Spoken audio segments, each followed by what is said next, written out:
면역이란 무엇인가? 건강하다는 것은 힘과 에너지가 넘치는 상태만이 아닌 인체 면역 체계가 잘 돌아가고 있다는 것을 뜻한다. 면역이란 외부 침입자나 내부 변절자를 식별하여 제거하는 생체 방어 시스템을 말한다. 인체 면역은 세계 어느 정예부대도 인체 면역 시스템을 따라가지 못할 정도로 한치 빈틈도 없이 정확하게 운영된다. 인체 면역이 메커니즘을 들여다보고 있으면 그 치밀함과 정확성, 정교함에 감탄을 멈추지 못하게 된다. 힘이 넘치는 젊은이가 왜 사이토카인 폭풍으로 인해 죽을 고비를 겪는 걸까? 결코 면역력이 약해서가 아니다. 오히려 면역력이 지나치기 때문이다. 이런 것까지 포함해 인체 면역 시스템이 잘 가동되도록 하려면 면역에 대한 이해가 필요하다. 면역은 장, 간, 백혈구 순으로 이루어진다. 인체 면역이 70% 이상을 장이 담당한다는 것은 앞에서 이야기한 바가 있다.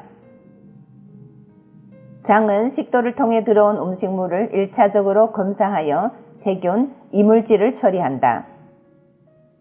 아울러 장은 인체 면역 체계가 활성화될 수 있도록 체온 조절, pH 조절 등 온갖 기초적인 임무를 수행한다.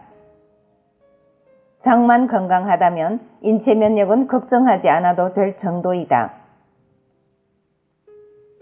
장이 해결하지 못한 세균과 독소는 간으로 넘어간다. 간은 에너지 대사, 지방 대사, 소화 흡수, 혈액 순환, 노폐물 제거 등 생명 활동의 모든 부분에 관여한다. 특히 간은 인체의 천년 필터로 세균을 걸러내는 기능을 가지고 있다. 장이 건강하면 간이 부담이 줄기 때문에 장 건강이 간 건강이기도 하다.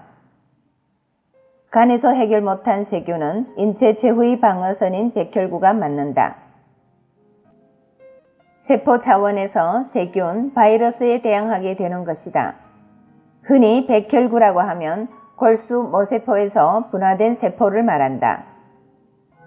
백혈구는 크게 과립이 있는 과립 백혈구, 과립이 없는 무과립 백혈구로 구분된다.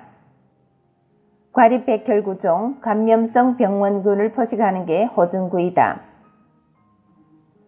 전체 백혈구의 50%에서 70%를 차지한다. 그리고 무과립 백혈구는 다시 단핵구와 림프구로 구분된다. 림프구는 전체 백혈구의 20%에서 40%에 달하며 바이러스나 병원균에 감염된 세포를 공격한다. 세포 차원에서의 면역. 인체 면역은 크게 선천 면역과 후천 면역으로 나뉜다. 선천 면역이란 태어날 때부터 갖고 있는 면역을 말한다. 자연 면역으로도 불린다. 후천 면역에 비해 지속력은 없는 편이지만 외부 병원체에 대해 즉각적으로 반응하고 포괄적으로 대응하므로 건강한 사람은 선천 면역만으로 세균, 바이러스 혹은 각종 병원균에 감염된 세포를 처리할 수 있다. 수지성 세포, 대식세포, 호중구, NK세포 등이 선천 면역에 해당된다. 선천 면역이 해결 못해도 후천 면역만 살아있다면 세균, 바이러스쯤 얼마든 해결 가능하다. 후천 면역이란 감염이나 예방접종 등을 통해 얻어지는 획득 면역을 말한다. 세균에 대한 반응 속도는 선천 면역보다 느리지만 한번 걸렸던 질병에 다시 걸리지 않는 면역 기억 효과가 있다. T세포, B세포가 여기에 해당한다. 그리고 후천 면역 세포와 선천 면역 세포의 중간적인 성질을 지닌 NKT 세포가 있다. 내추럴 킬러 T셀. NK세포의 성질을 겸비한 T세포라고 보면 된다. NKT 세포는 사이토카인을 분비, 면역 반응을 증강시키는 일을 하지만 면역 과잉 반응이 일어날 경우 억제시키는 역할까지 수행한다. NKT 세포에 대해서는 현재 활발한 연구가 진행 중에 있다. 선천면역이 하는 일.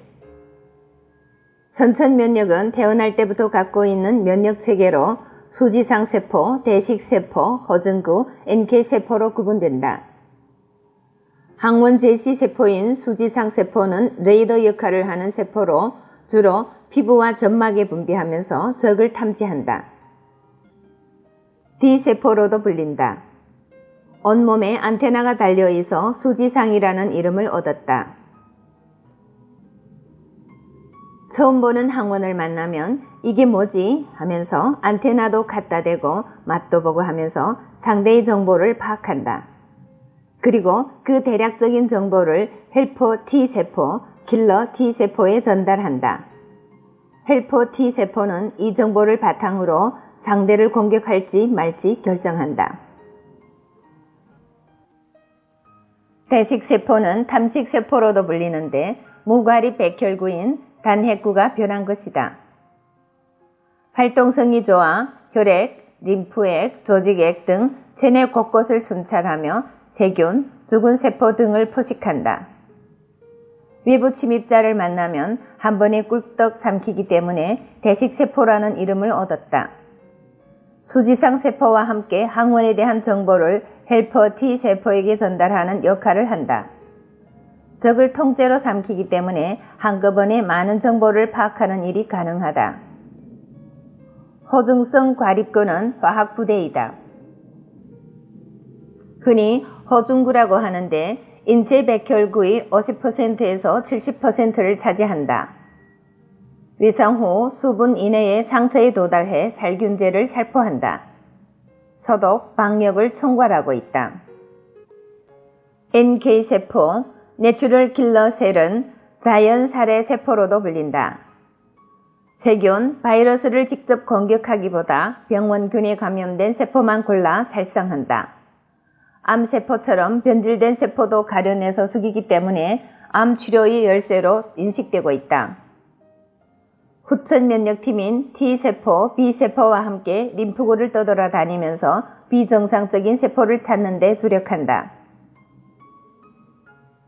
후천면역이 하는 일.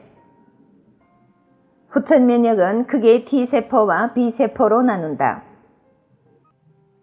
T세포는 가슴 위쪽 흉선에서 성숙되어 이런 이름을 얻었다. 림프구를 순찰하면서 수지상세포, 대식세포로부터 세균에 대한 정보를 전달받은 후 그 상대를 정확하게 조종해 공격하는 일을 한다. T세포는 종류가 많다. 그중 헬퍼 T세포는 사령부에 해당한다. 자연면역팀으로부터 적군에 대한 정보를 전달받아 싸움의 규모를 결정한다. 마치 데프콘을 발령하듯 전군 동원령을 내릴 것인지 소규모 국지전으로 치를지 결정해 T세포, B세포에게 전달한다. 킬러 T세포는 적을 살상하는 세포로 매우 강력한 힘을 갖고 있다. 킬러 세포는 적이라고 판단되면 인정사정 봐두지 않고 살상한다. 그런데 군대가 싸움을 벌이면 적군도 죽지만 아군의 피해도 상당하다. 마을이 초토화되는 것은 물론이다. 이때 제어 T세포가 개입해 공격이 일파만파 확대되는 것을 막는다. 자신에 대한 면역 반응을 제어시키므로 아군의 피해를 줄이는 것이다. 어느 정도 싸움이 끝나면 전쟁을 마치고 평화 상태로 돌아와야 한다. 전쟁 종식을 선포해주는 세포가 억제 T세포이다. 모든 T세포들은 해당 정보를 반드시 사령부인 헬퍼 T세포에게 보내 승인을 받은 후 행동을 개시한다. 모든 싸움에는 5인 5판이 따른다. 인체 면역 시스템도 이런 5판을 막기 위해 통합사령부의 재가를 얻는 것이다. 항체 형성 세포인 B세포는 뼛속에 있는 골수에서 생성되어 이런 이름을 얻었다. B세포의 무기는 항체이다. 매사추세츠 공과대학 도네가와 스스무 교수에 의하면 B세포가 가지고 있는 항체는 1조 종류가 넘는다.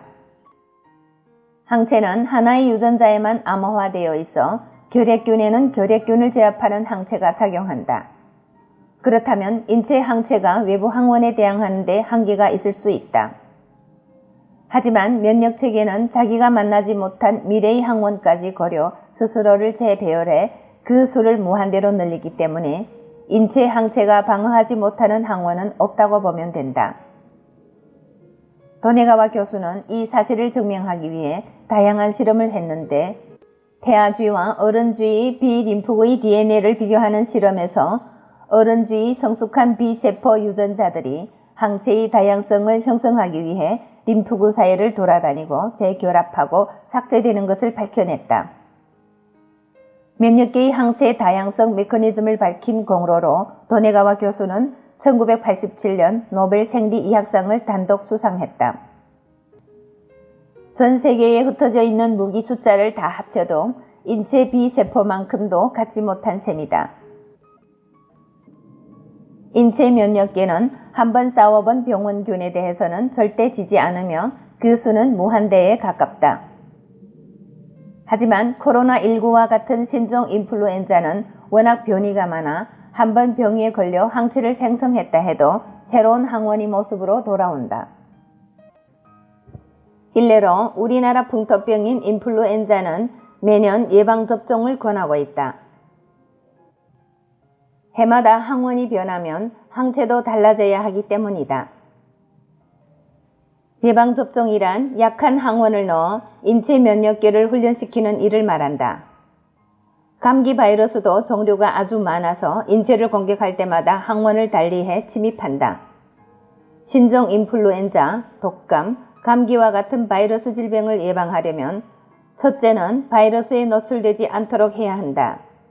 둘째는 설사 노출되었다 해도 자연 치유력인 면역력을 통해 극복할 수 있어야 한다. 젊을수록 위험, 사이토카인 폭풍. 사이토카인이란 면역세포가 바이러스를 직접 죽이거나 감염된 세포를 파괴할 때 공격무기로 분비하는 단백질 면역 조절제를 말한다. 감기에 걸리면 열이 오르고 재채기가 나오다 먹고 하는 것이 모두 사이토카인 효과다. 사이토카인은 우리 몸을 지키기 위한 수단이지만 이 면역물질이 과잉 분비되면 감염되지 않은 정상세포와 여러 장기들까지 공격하게 되고 이때 정상세포와 장기들이 DNA가 변형되면서 목숨마저 위태로워지는 현상을 사이토카인 폭풍이라고 한다. 이번 코로나19와 같은 이전에 전혀 겪어본 적 없는 신종 혹은 변이된 바이러스가 몸속에 들어오면 사이토카인이 지나치게 많이 분비될 수 있다.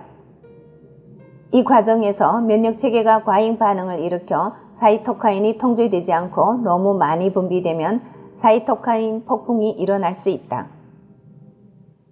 과거 스페인 독감, 조류 독감 등이 유행했을 때 20대에서 30대의 사망률이 높았던 주요 원인으로도 바로 이 사이토카인 폭풍이 지목되고 있다.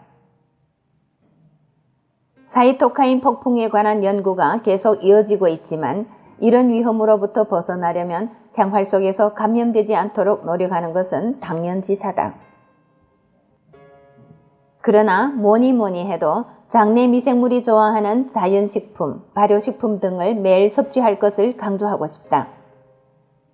한편 내가 쓰는 책마다 언급하고 있는 건강 10계명을 숙지하여 철저히 지켜야 할 시대가 바로 지금이라고 말씀드린다.